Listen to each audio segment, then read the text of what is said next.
Thank you, Donald, and good evening, everybody.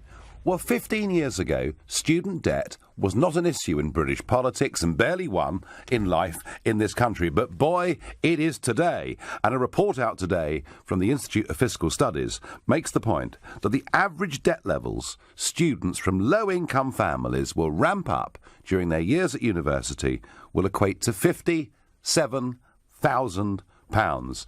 In fact, many graduates, it's now thought, will be paying off these loans well into their 50s. An even higher number probably will never, ever clear this amount of student debt. And what is a fact is that English graduates are now have the highest student debts in the whole developed world. Yet the government defend the whole system.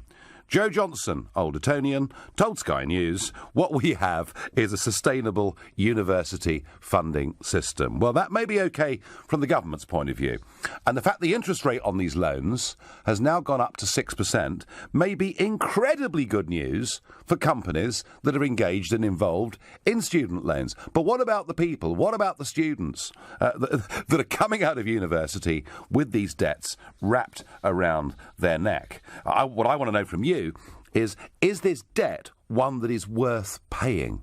Is it really worth it? Is going to university really going to be of that much value to every single student? Let me know what you think on 0345 60 60 973. Give me your personal experiences.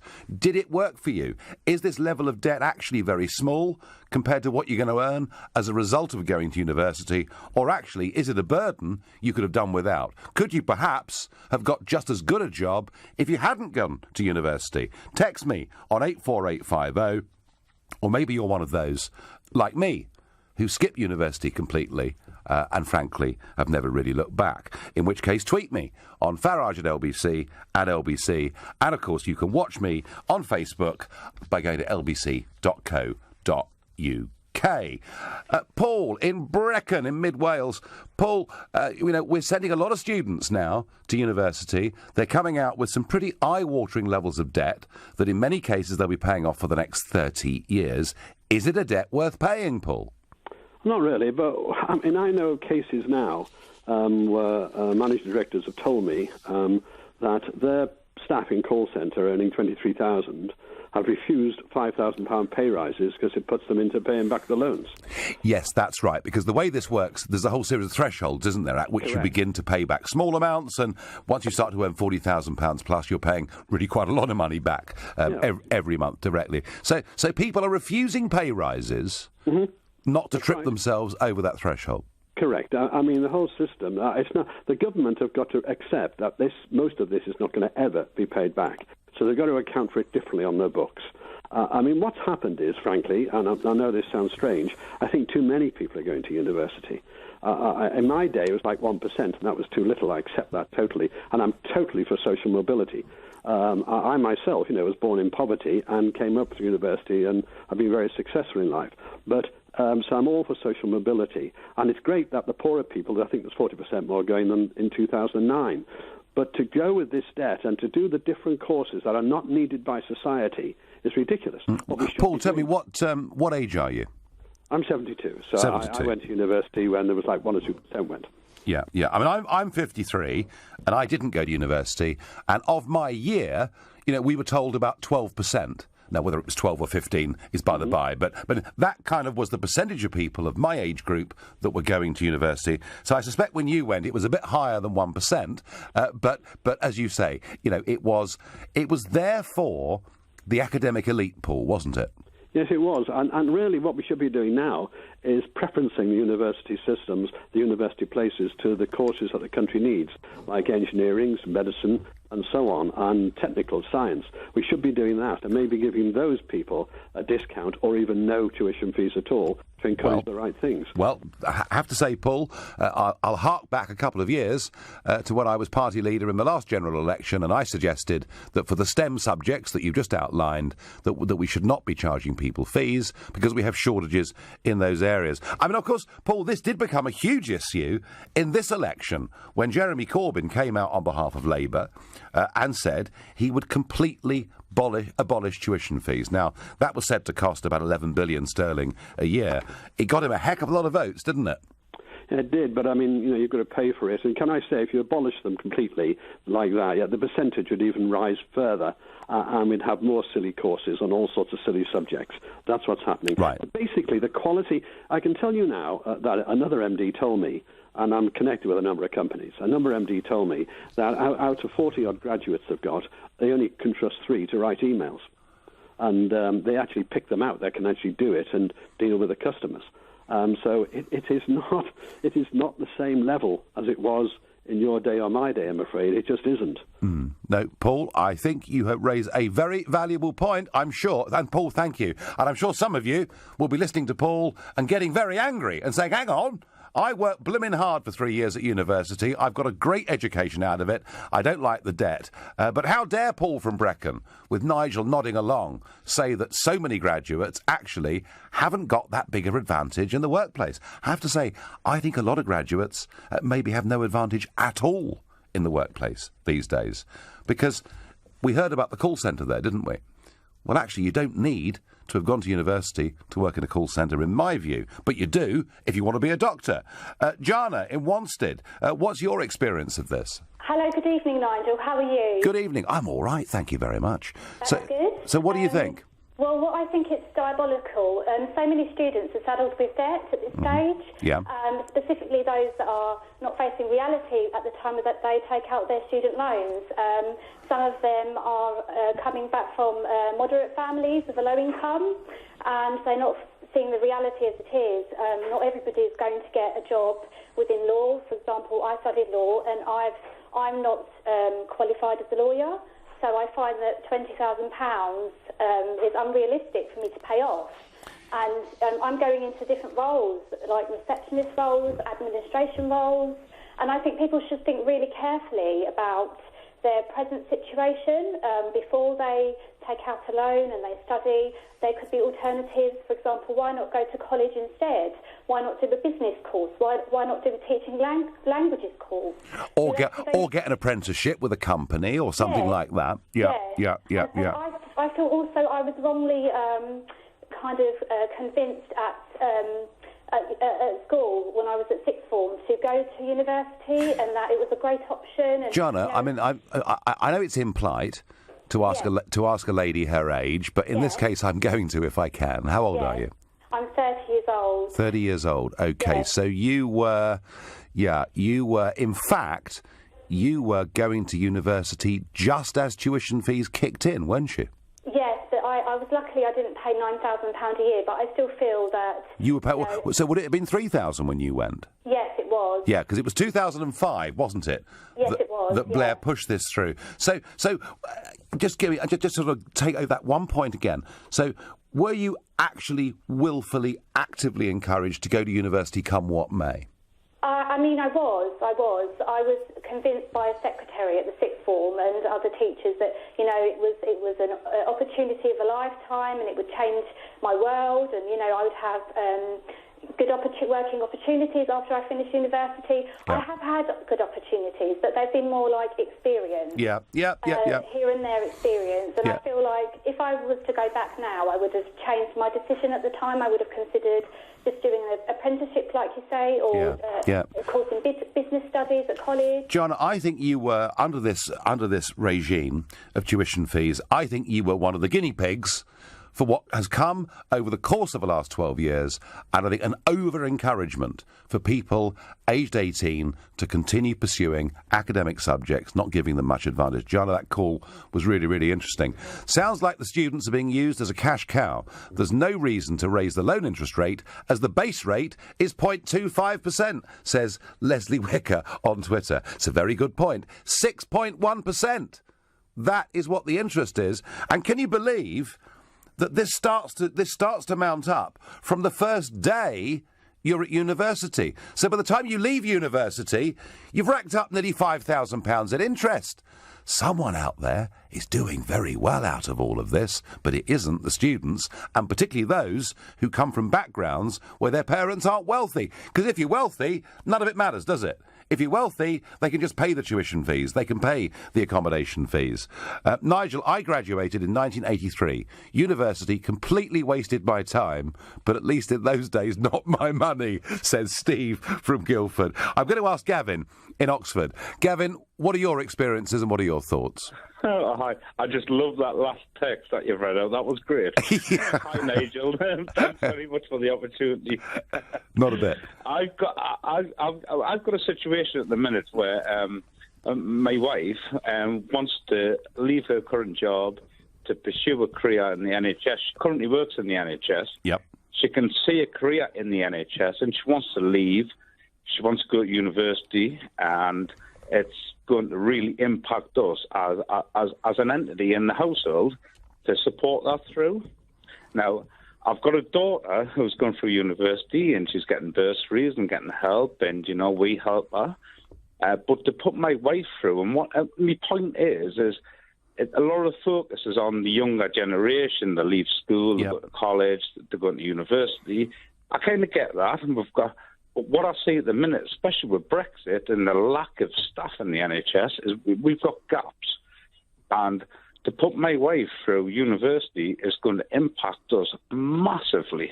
I mean, we're going to lose her weight. So she wants to go into nursing, Gavin, does she? Or no, it's not particularly nursing. She wants to be what's called an OPD, and they kind of assist surgeons during surgical and does she have to have a degree to do that? She does, yes. She does, She has to have a specific degree, which she applied for last year when the bursaries were around. Yep. She missed that opportunity. Okay. Because there was a lot of younger generation putting in for it. I don't think she was. So, Gavin, you're pretty anxious about this situation, aren't you? I am, yes, I am. And I think a lot of focus is on, and I listen to this, and I hear a lot of people saying that, the younger generation, when they've been to uni, they've got to pay for it afterwards. No, but I'm like yourself, Nigel. I didn't have a university degree. I'm doing quite well in my life. I'm pushing along, but my wife's not going to get that opportunity. No. Now, Gavin, wasn't Harold Wilson's idea of the Open University that people could sort of do university on a part-time basis? They could mix it in with the world of work. And I wonder, and I'm asking a question, listeners, that I don't know the answer to. Is Open University a way of doing this and perhaps reducing some of the debt and some of the costs, particularly for the case like Gavin's family, where somebody wants to be a mature student? Gavin, I'm going to get that answer before the top of the hour. I thank you very much indeed for your call. With student debts rising to more than £50,000 per student, according to the IFS, there is a real debate going on in this country. Is it actually worth it? And I'm getting a lot of very diverse and some quite strong opinion piling in from everywhere. I'm not paying for someone else's 3 years of drunken debauchery. The parents should start saving when the child is born, says Luciano from Bath. My opinion is we survived for centuries with apprenticeships. Why not cut down term time and do the rest as an apprentice, says Chris Edmond. Chris, stop being so practical, really. What's the matter with you? I'm graduating from a prestigious London university with a 40k plus debt. I had an average of 8 hours contact with lecturers each week. Value for money? ? Anonymous. And on Twitter, university doesn't automatically grant upward social mobility. Intelligence and hard work is what does in the real world, says British citizen. Luke says, let's have free uni fees, better educated society, better jobs for those from lower income areas, better economy in the long run. Luke, that is exactly what Tony Blair sold to the country. David Cameron went for it in a very, very big way. In fact, almost yet another subject on which everybody, all 651 MPs pretty much, were united. And yet it's not really working out that way, because what we're seeing are a lot of people leaving university with big debts and actually not much of an advantage in the workplace. And Rose makes the observation, which is interesting. She says, I went to university back in the days when we had grants that didn't need to be paid back, and yet very few people went to uni. So to remind ourselves, Tony Blair as Prime Minister made a massive push and set a target a purely arbitrary figure, plucked out of the air, that 50% of our youngsters should go to university. The rest of the political class agreed, and when they realised the cost of it was completely out of control, they had, in 2005, to start charging tuition fees. They began at $3,000 a year. Famously, of course, Nick Clegg, won a lot of votes on the back of saying they wouldn't go up if it had anything to do with him, and then he voted for what is now $9,000 a year, which has become, I think, pretty standard across the university system. And yet, through all of this, and with now 44% of our youngsters going to university, we have a chronic shortage of scientists, engineers and nurses. This system is simply not working. It's yet another one of those things where you get a consensus of British politicians that is completely and utterly wrong, and I would say my view strongly is we should be sending fewer people to university, fewer people to continue academic study from the age of 18, and more people going into vocational training. I feel that very strongly. If you disagree with that, call me on 0345 60 60 973. You can text any opinion you want, within reason. I might even read it out to 84850. Or, of course, you can tweet at LBC using the hashtag Farage on LBC. Tom in Boreham Wood, what is your life experience? Have you got huge debts around your neck? Hello, Nigel. How are you? I'm fine, Tom. How are you, more to the point?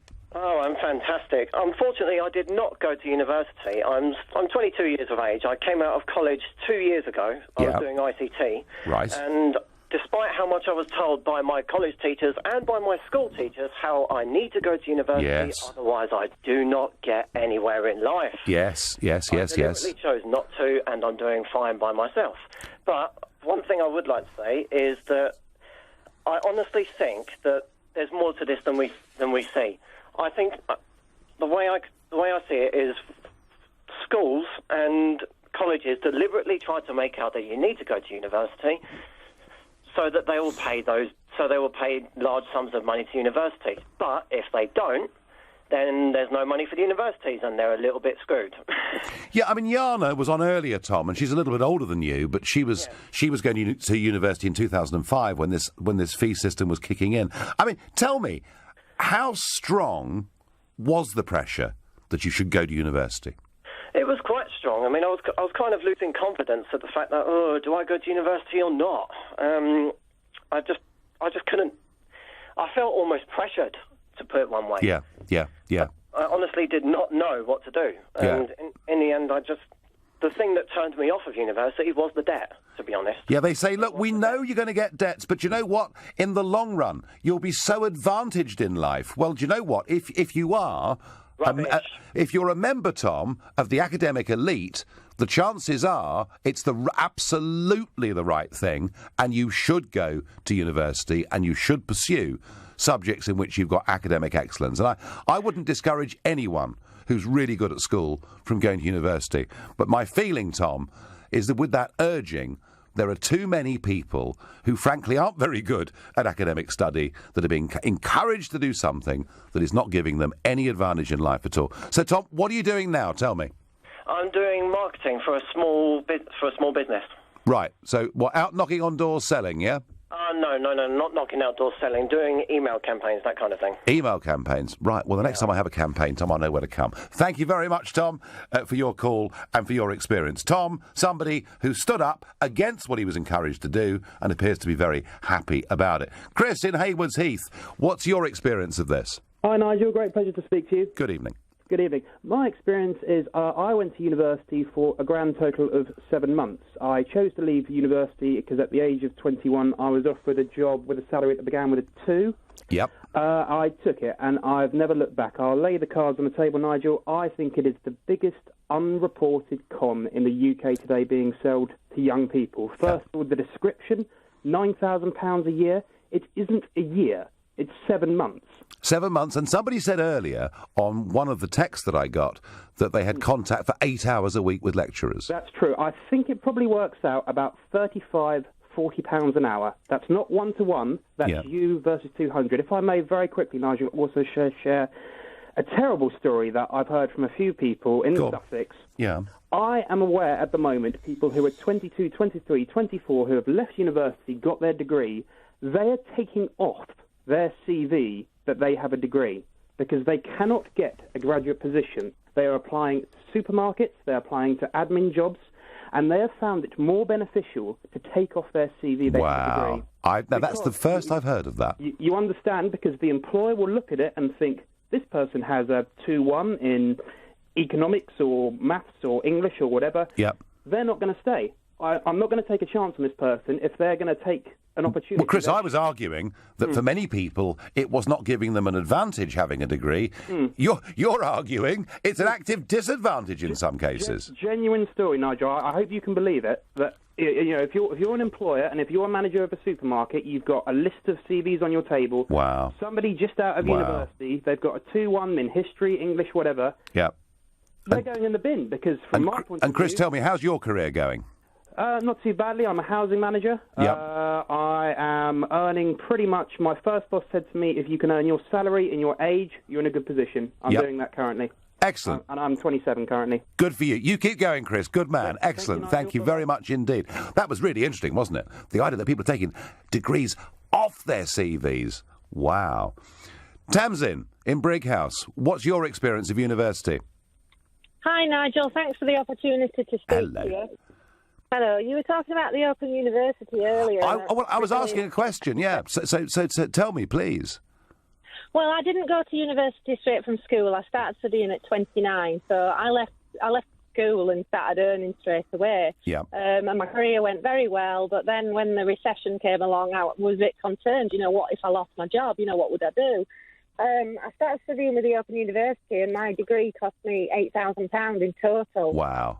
I started studying in 2010, so prices have gone up a little bit since then. But I think the same degree now, which was business and economics, would cost you £12,000. Right, but even so, that's £12,000 as opposed to £28,000, and you also can do this from home or from your parents' home or whatever's suitable, so you're not racking up other debts as well, are you? That's right. I was working full-time and was paying for it on a pay-as-you-go basis. So now I've finished my degree, I've got no debt. Right, and so... I'm just working full-time the whole way through. So, Tamsin... sometimes... So the Open University still works, yeah? Yeah, it's absolutely brilliant. Everybody Fantastic. that's involved with it says it's great. Gosh, do you know, I'm really... want the experience. I'm really pleased. I'm really pleased I asked a question that I didn't know the answer to, and you, Tamsin, from Brighouse, have just come on LBC and given me the answer. Thank you. There is a cheaper way. It can be done for about a third, or perhaps even a quarter, of the price. Fascinating. You're listening to The Nigel Farage Show. We're discussing the fact that students leaving university today will be having a debt of £57,000 around their neck. And I'm asking, is it a debt worth paying? And so far, a lot of you are ringing in to say it's not actually worth it. There's a lot more out there in life experience. And I'm going to make the counter-argument one more time. I genuinely think university is right for those who are academically gifted. And I would not want this debate or any of the experience that we've heard from putting anyone off who genuinely should go to university. But I'm really worried, and one or two of the calls I've had telling me, the pressure that is being put on students at school to go to university when actually they're not going to get a particularly big advantage in the workplace. Now, a story that broke last night that fascinated me. I talked a little bit about Germany, about the number of suspected terrorists now in that country, and about the link to migration. And as you may have seen, the numbers coming into Italy at the moment are running at an even higher level than they were in 2016 and 2015. And just after we came off air last night, a news story broke that I could not believe. Bill Gates, yes, Bill Gates, has blasted Germany's open-door migrant policy, warning European leaders they've got to make it more difficult for people to reach Europe from North Africa. Remember, he's the Microsoft founder. He's the world's richest man, 61 years old. He told the German newspaper, far better to spend money on foreign aid and treat the causes of migration.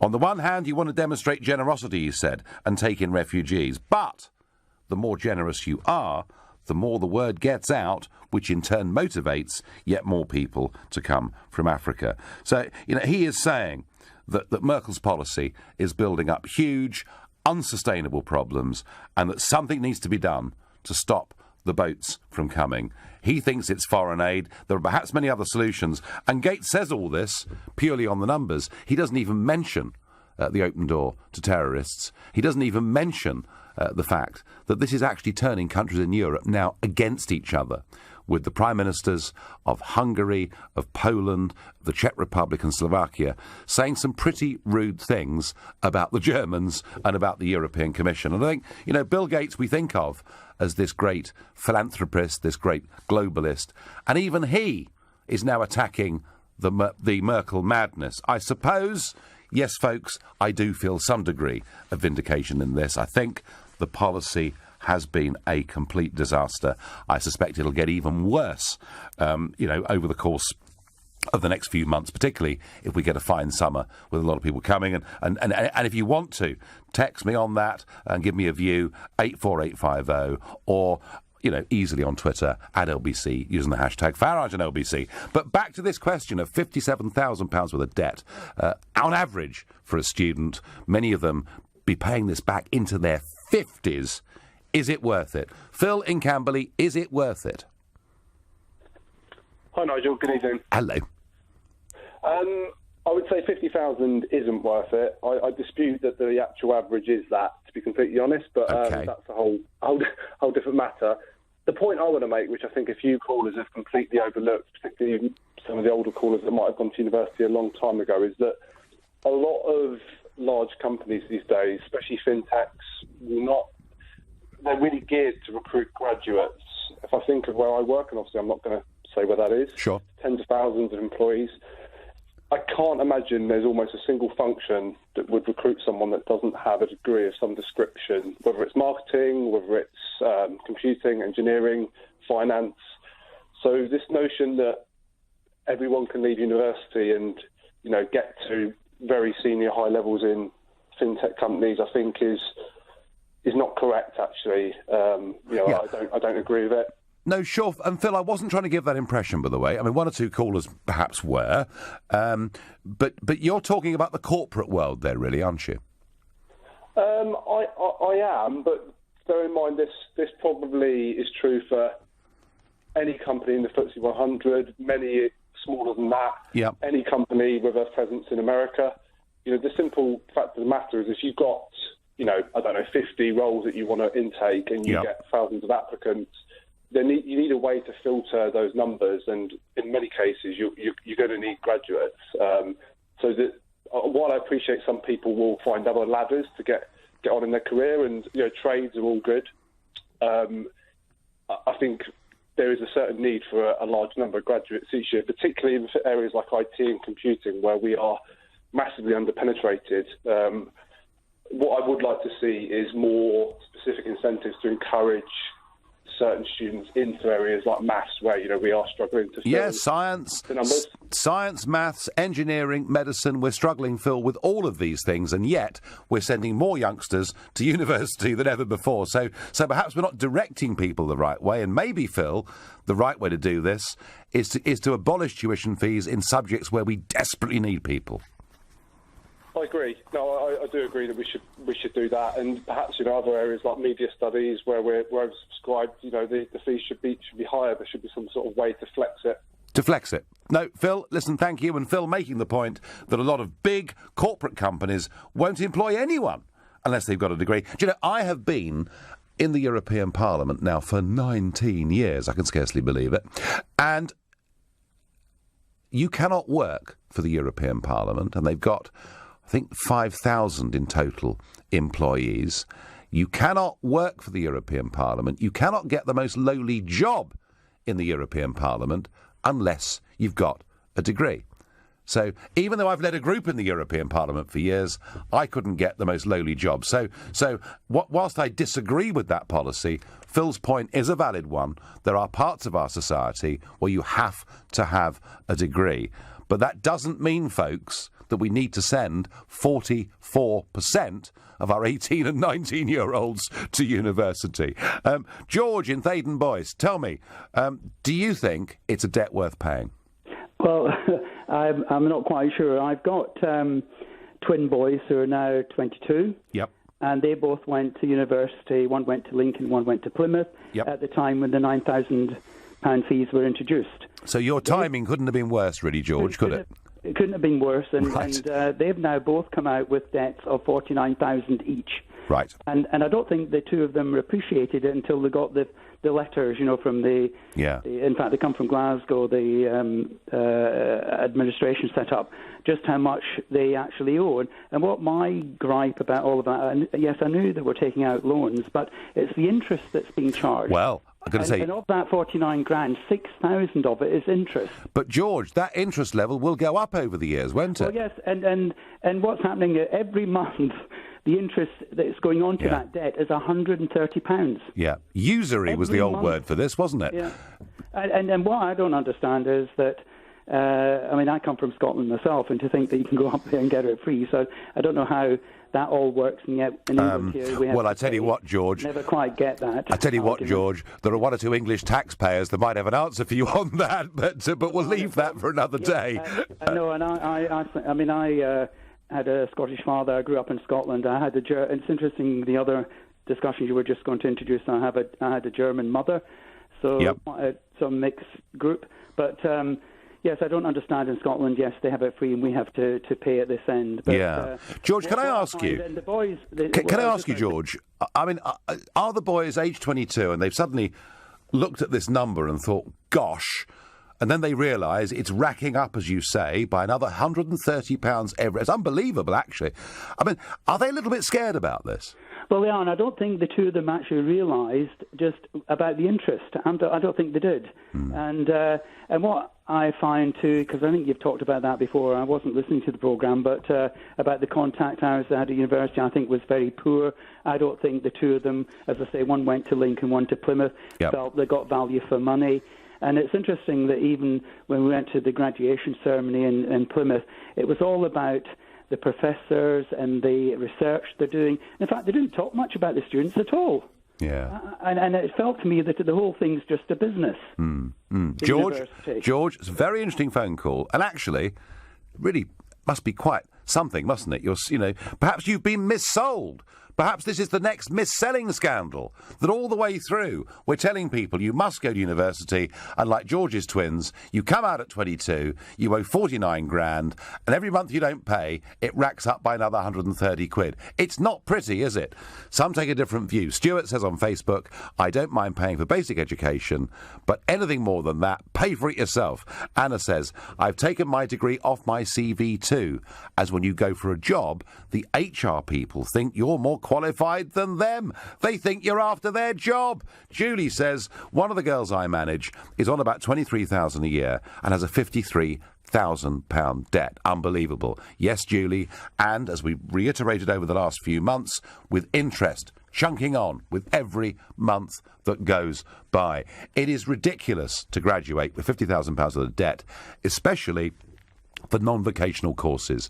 It can only help to put off the poor and disenfranchise them from higher education. Simply madness, says Dr. Burton. Nigel, in view of the shortage of medical staff in this country, seems sensible to me that those students do not pay university fees, but sign a contract that when they qualify, they commit to a certain period of time to work in the NHS system. Denise, I agree. Because one of the other problems we've got is people are qualifying as doctors and nurses, going into an NHS where they're massively overburdened, they're under vast amounts of pressure, and they think, do you know what?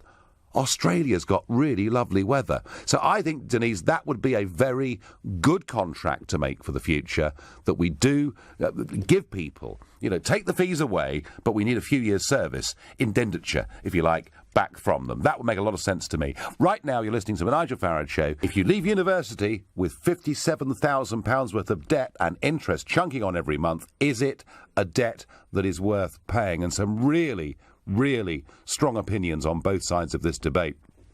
and fascinating text, tweets and phone calls.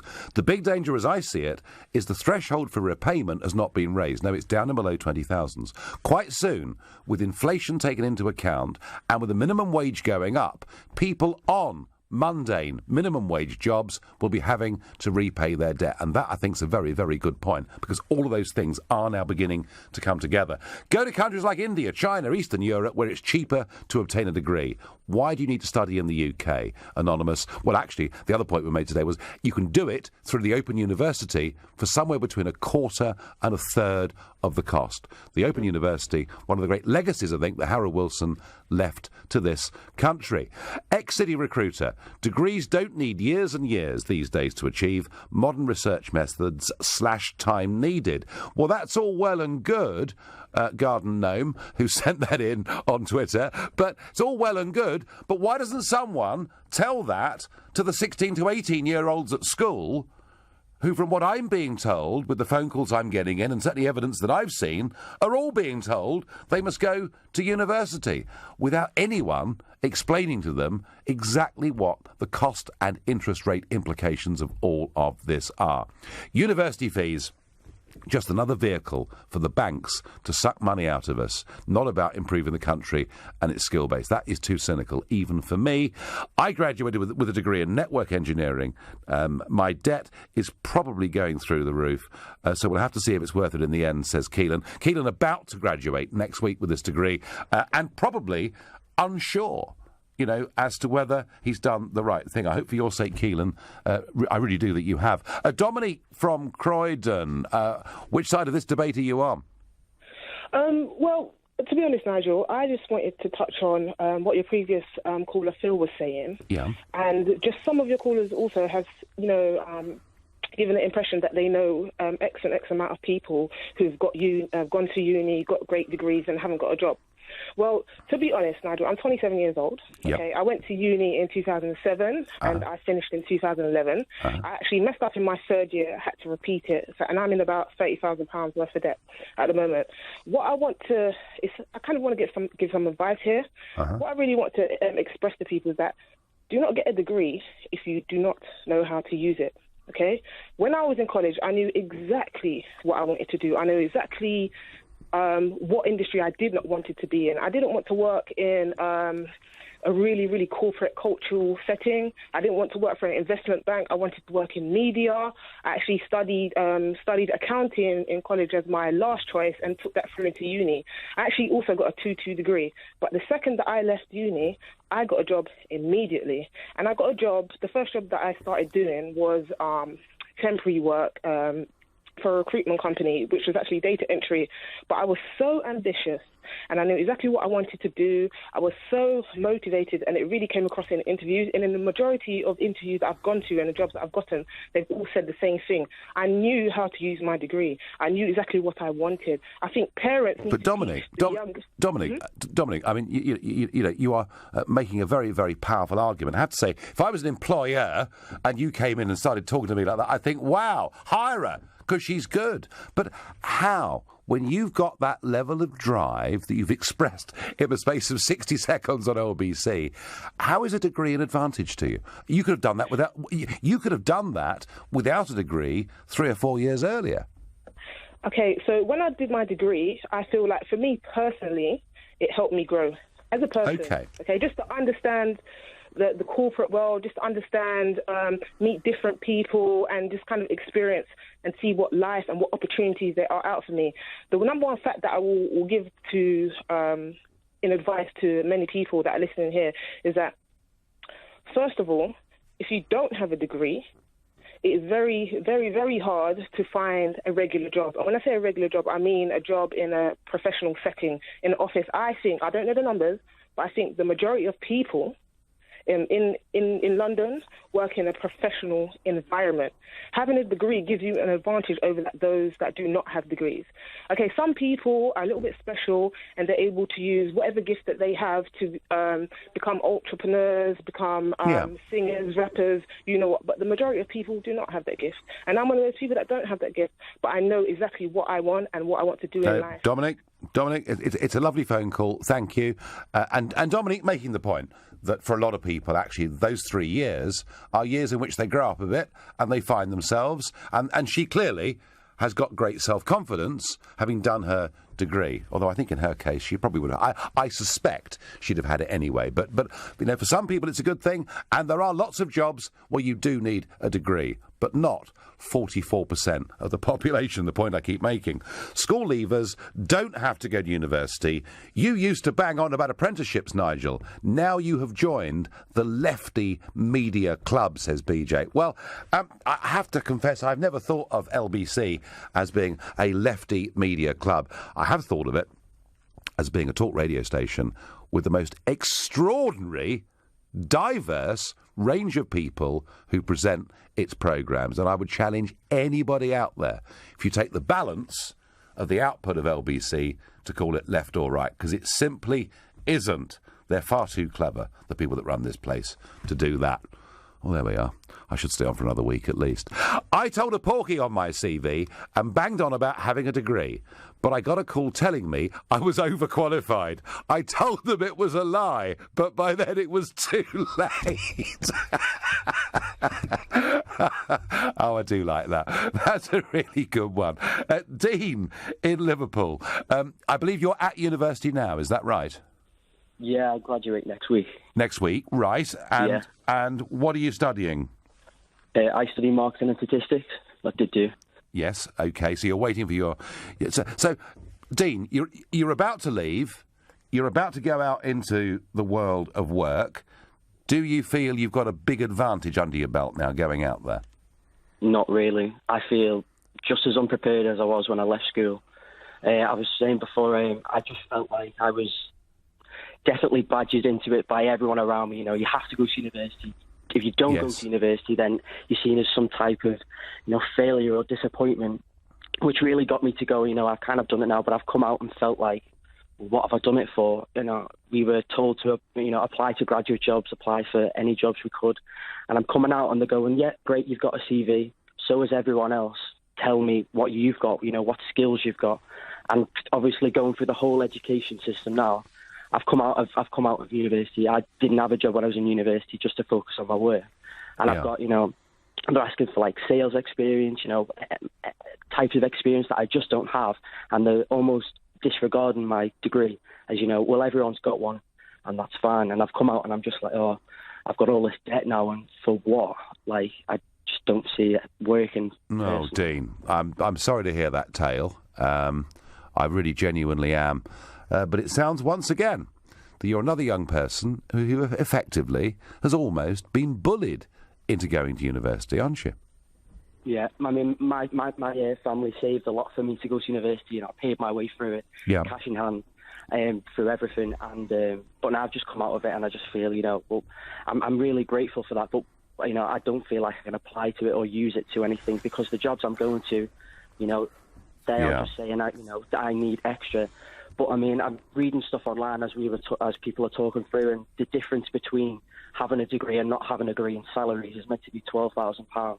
But I just don't see that when I'm applying to jobs online. I don't see that. Well, it depends. It depends what sector you're going to. Dean, my advice: put all negative thoughts behind you. Go out there, graduate next week, celebrate, enjoy it, and get out there into the world of work. Work hard. Be honest, and you'll do well. I'm sure you will. Thank you. Well, in many ways, Dean's phone call, I think, sums up the last hour.